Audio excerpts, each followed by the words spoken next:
for 11, 11, they want us to solve the quadratics. So we could do these a variety of ways. Let's, just for fun, let's do them differently. So let's, well, this one is kind of foolish, right, to do differently. So this is 3x and this is 1, right?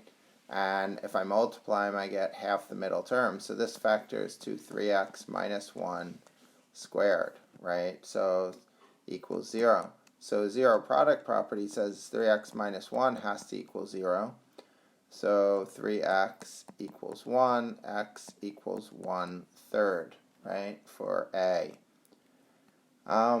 For B, let's do B.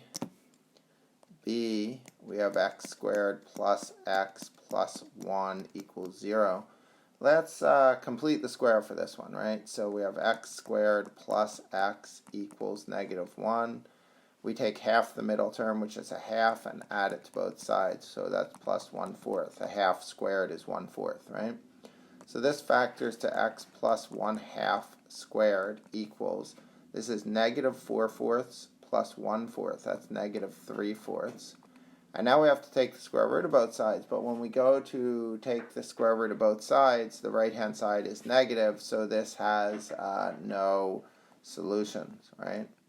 No real number solutions, and we're dealing with real numbers, so there's no solution.